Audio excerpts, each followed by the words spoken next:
I say, hey, we better make up our minds right now what we're going to do. You know, if you guys are going to put up with this shit, I'm not going to put up with it.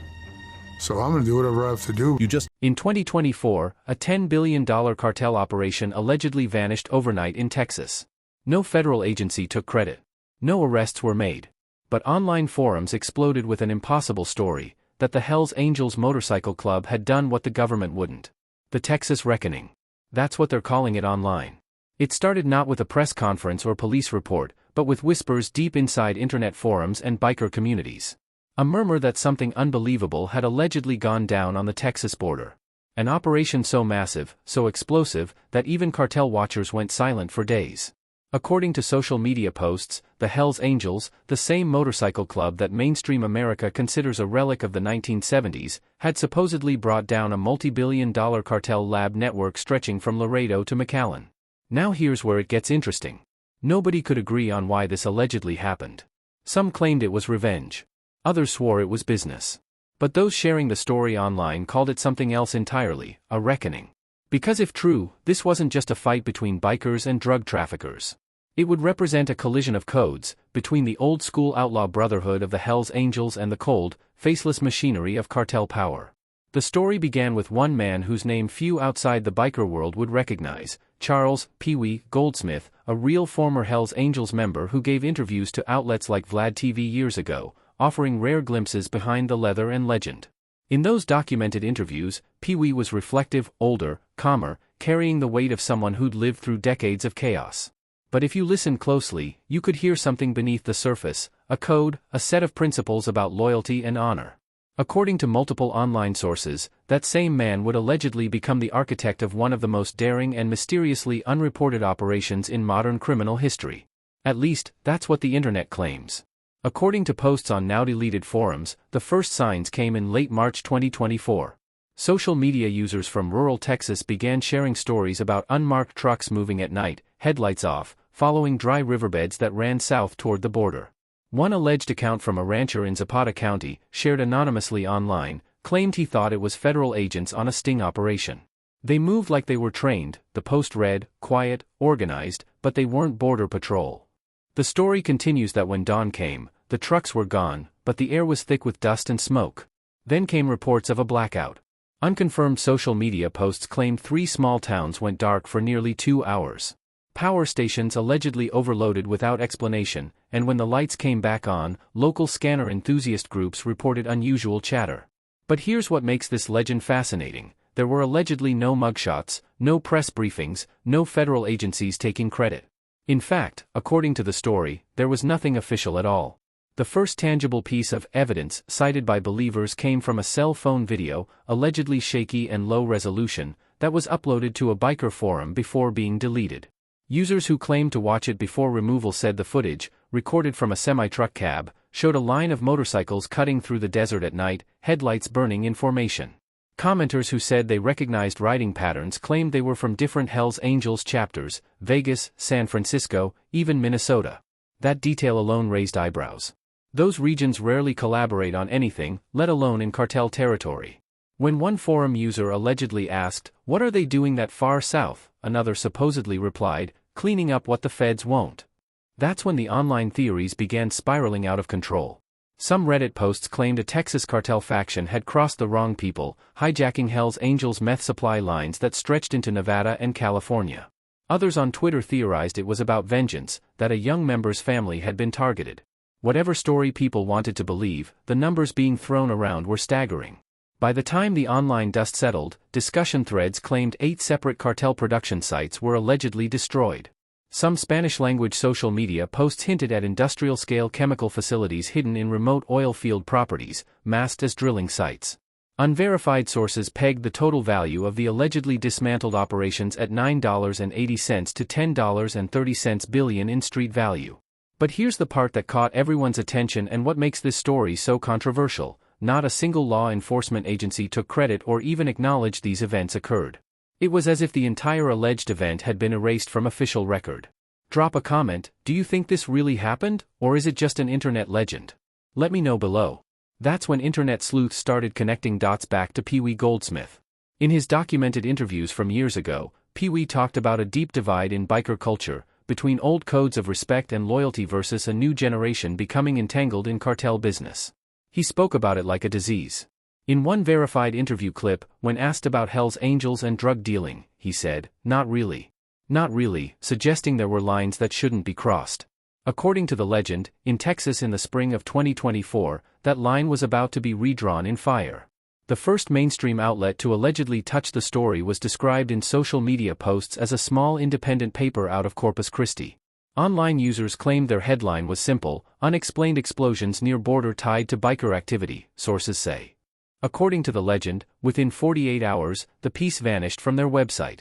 One viral tweet claimed the editor later told a Dallas radio show he'd received a call from someone advising him to pull the article for national security reasons.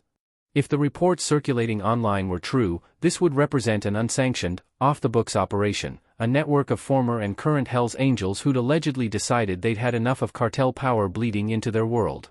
And Pee Wee? According to unverified accounts, he was the link that connected them all.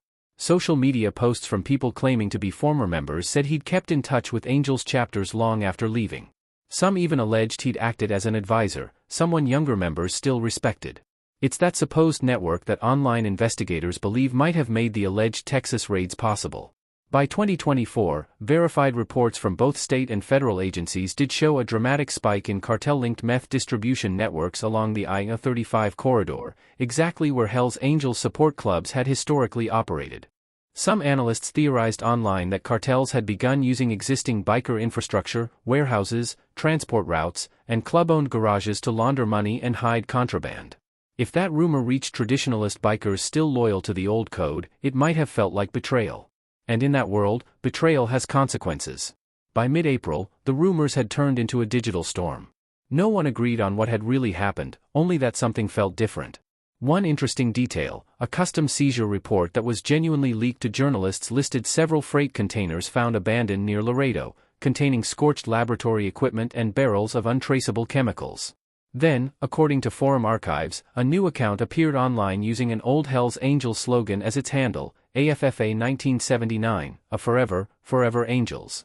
Screenshots allegedly showed posts describing motorcycle routes through rural oil roads, coded references to supply lines, even model numbers of generators. Within hours, users reported the profile vanished.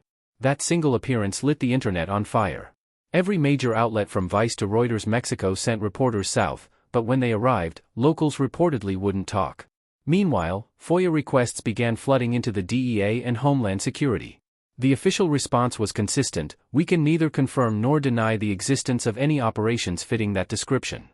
This non-denial denial left people wondering, had the government secretly partnered with a biker organization to disrupt a cartel network? Or had the Angels allegedly taken justice into their own hands, leaving Washington to quietly manage the aftermath? As journalists chased the story, Pee Wee Goldsmith's name surfaced again. Reporters began reaching out, but he stayed quiet according to social media accounts. One post that believers cite came through what they claim was a biker history forum: "Brotherhood isn't about crime. It's about cleaning up what others are too afraid to face." Within minutes, screenshots of that line spread across Reddit and Twitter. People started calling him the Ghost of Texas. By summer, something interesting did happen that is verifiable. Federal auditors confirmed that over $10 billion worth of narcotics output had disappeared from cartel market estimates. That number matched the whispered figure from the border legend. Still, there were no arrests, no seizures, and no press releases connecting these dots. The economy of the southern drug corridor simply dipped. Online theories exploded. Then came what believers called the leaks. An investigative group calling itself Desert Eye allegedly published satellite images showing clusters of burnt structures along a 200-mile stretch of borderland. According to archived posts, they cross-referenced coordinates with land registry data and found many plots were owned by shell companies with names linked to suspected cartel fronts. The alleged final paragraph of their report said, "These sites were not destroyed by random explosions. They were erased systematically."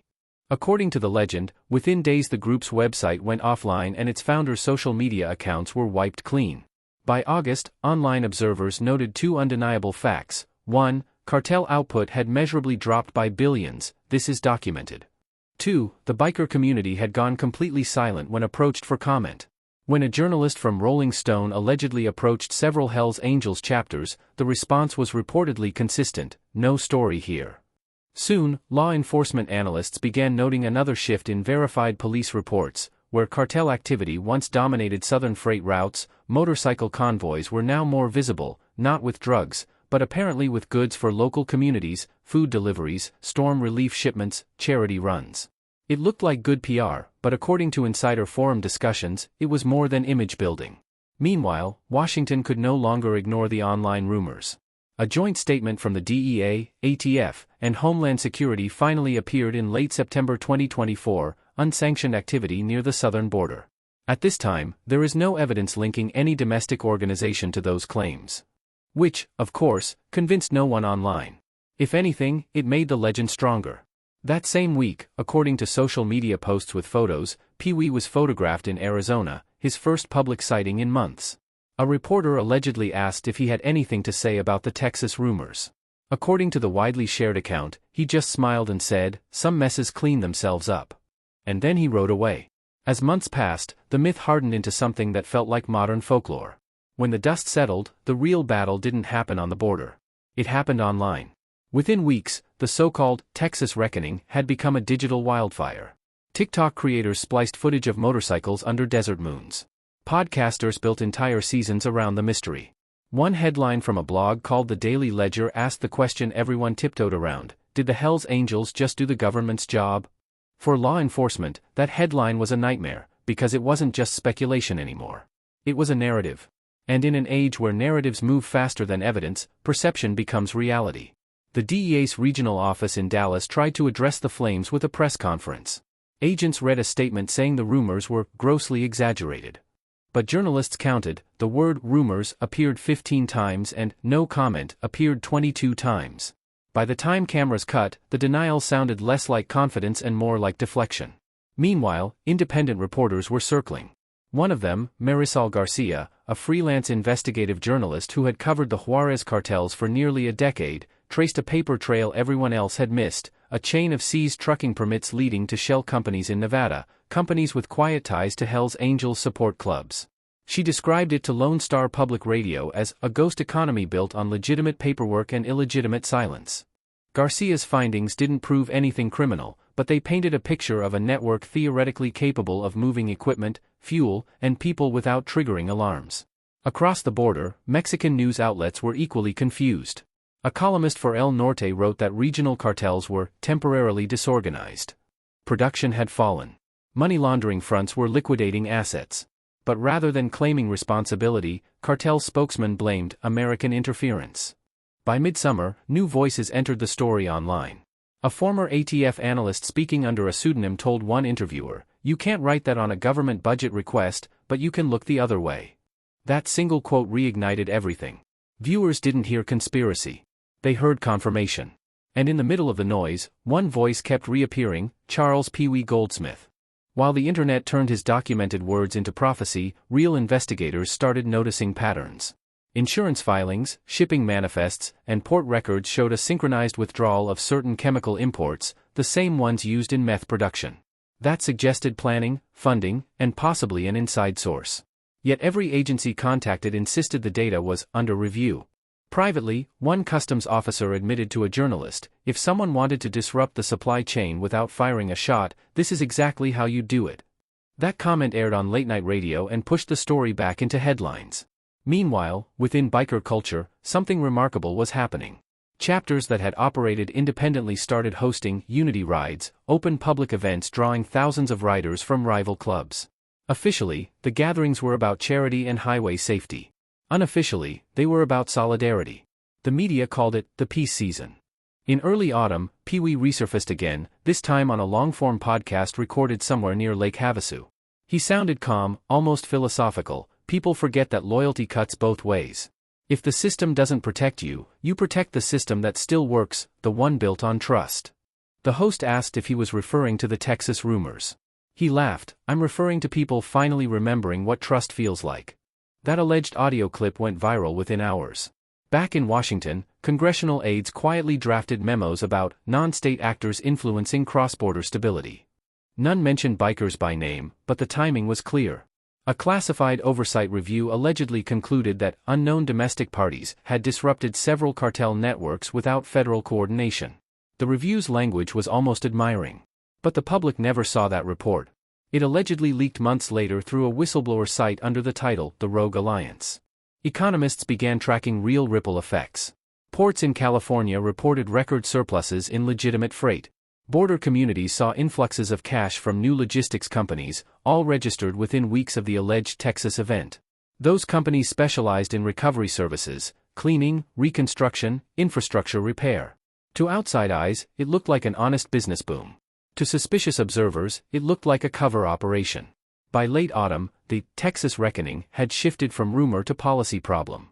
Border agencies that once dismissed the story were suddenly rewriting security protocols, adding new phrases to their manuals, unsanctioned domestic actors. No one wanted to say Hell's Angels aloud in an official meeting, but everyone knew who the phrase pointed to. Behind closed doors, analysts debated whether the group's alleged efficiency meant they had corporate-level logistics backing. One internal memo, later leaked to the press, asked, if a civilian network can coordinate border operations more effectively than federal task forces, what does that say about our infrastructure? That question was never officially answered, but it changed the tone of every conversation that followed. Across the border, the Mexican government launched its own inquiry. Military patrols discovered abandoned compounds that appeared professionally stripped, not looted, but disassembled. Technicians found evidence of precision cutting tools and heavy machinery removal. It looked less like an explosion and more like an organized evacuation. Reporters in Monterrey began connecting those findings to rumors of American riders sighted weeks earlier. Their articles were cautious, almost poetic. The night was full of thunder, yet no storm passed through. Even in code, the implication was clear. Soon, a subreddit named r/the Working Guys appeared, dedicated to piecing together alleged evidence of the hidden alliance. Posts ranged from satellite analyses to philosophical essays on outlaw ethics. One of the top-voted comments summarized the phenomenon in 12 words: the difference between criminals and heroes is who writes the report. Mainstream outlets finally caught on. The Atlantic ran a feature titled Ghost Riders of the Border, America's Unofficial Enforcers. The piece treated the reckoning less as a crime and more as a sociological event, a symptom of national exhaustion. When institutions stall, people improvise. When law loses credibility, legend steps in. Economists backed that narrative with numbers. Cross-border drug seizures had plummeted 40% in a single quarter. Violent incidents linked to cartel rivalries dropped just as sharply. To policymakers, the data looked like progress. To skeptics, it looked like the calm before a storm. Then came the email. According to one tech journalist from Austin, he received an encrypted message from an address that vanished minutes later. Attached was allegedly a single document labeled Manifest Zero. It supposedly contained coordinates, call signs, and a list of initials, 22 in total. At the bottom, one line read simply, AFFA Forever. The initials allegedly matched no known federal units, but investigators noticed something uncanny. Every set of letters corresponded to a biker chapter that had gone dormant within the past decade. Vegas, San Francisco, Milwaukee, even Minnesota. The same states once connected by Pee Wee himself. The journalist never published the file. He handed it to authorities, and a week later, his home office was reportedly burglarized with nothing stolen but his laptop. By winter, Washington's silence became untenable. A congressional subcommittee on border security convened a closed-door session. Leaks from the meeting suggested a deep divide between those who wanted to expose the operation and those who preferred to quietly learn from it.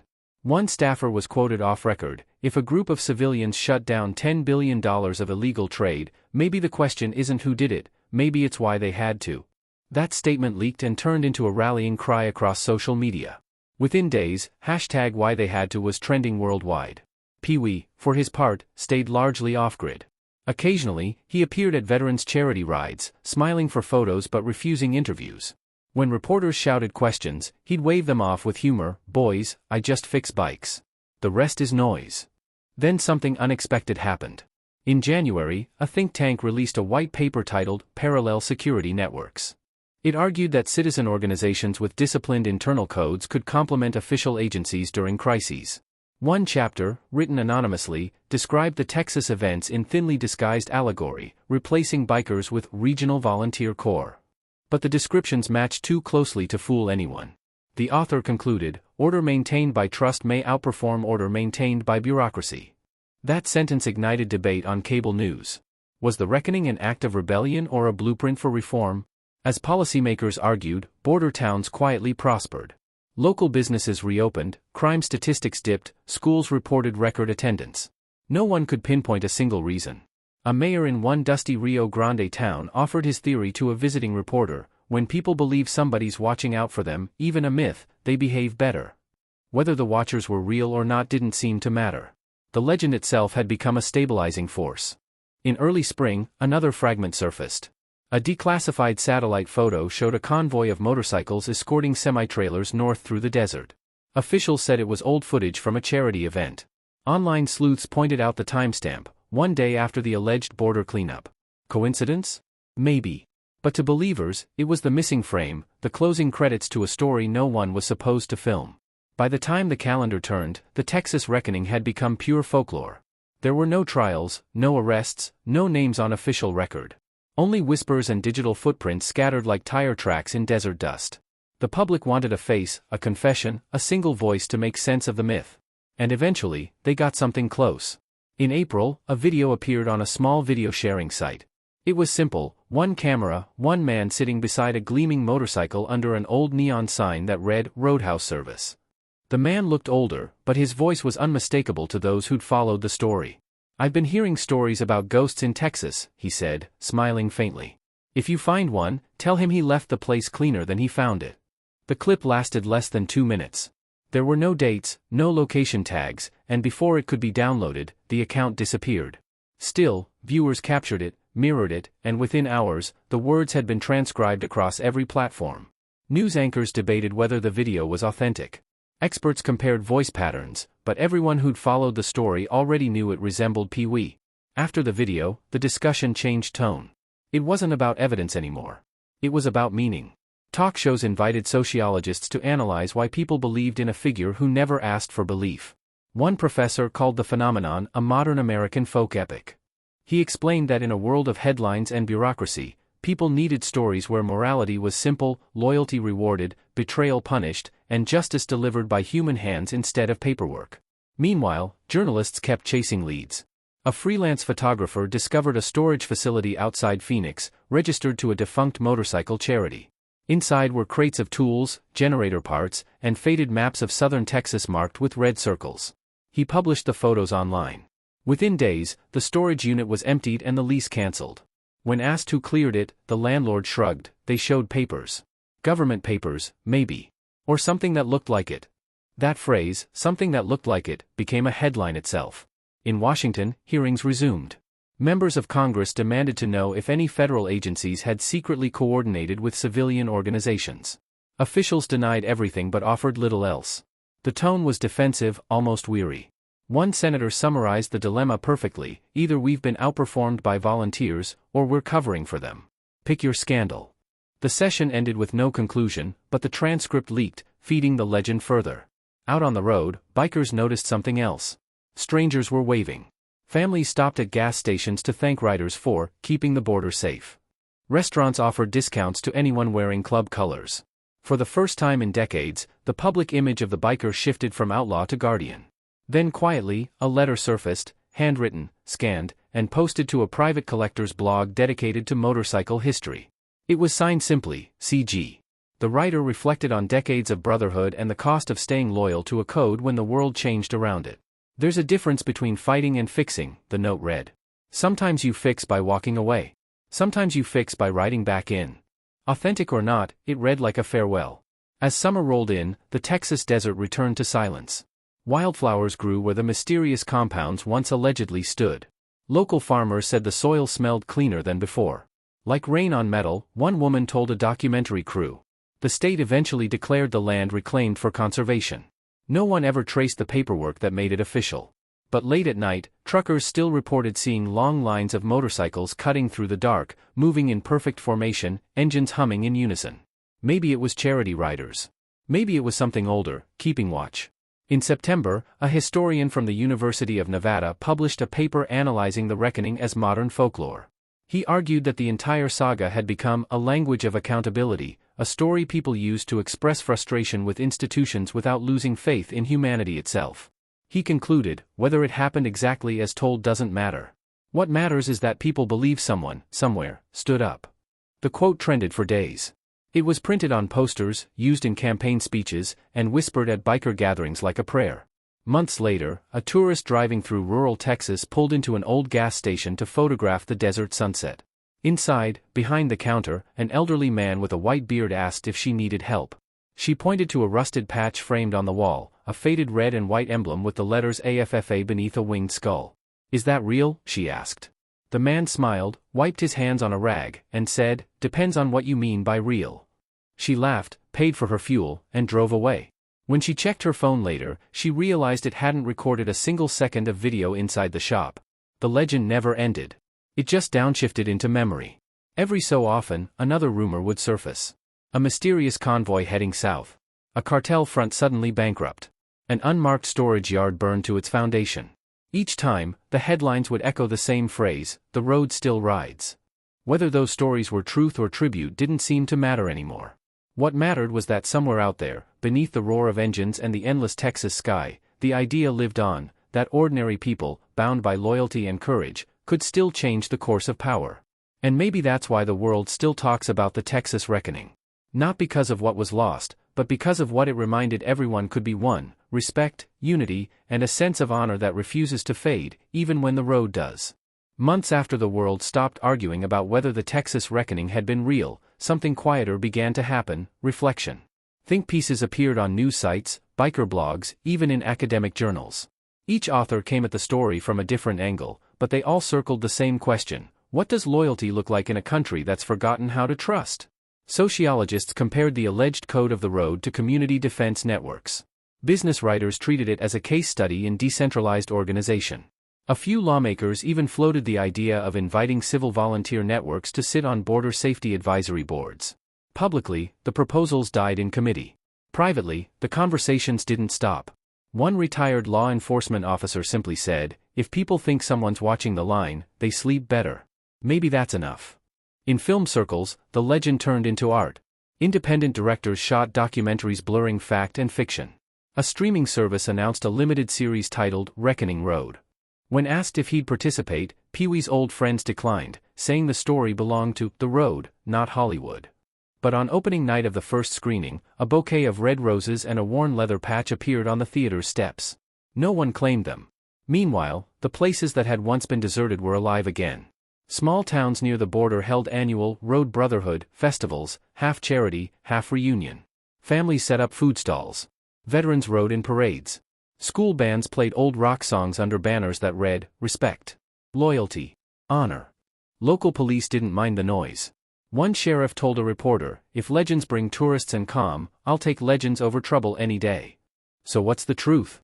Did a motorcycle club really dismantle a $10 billion cartel operation while federal agencies looked the other way? Or is this just the greatest urban legend of the 21st century? What do you think? Is this the greatest conspiracy of our time, or the greatest story? Drop your theories in the comments below.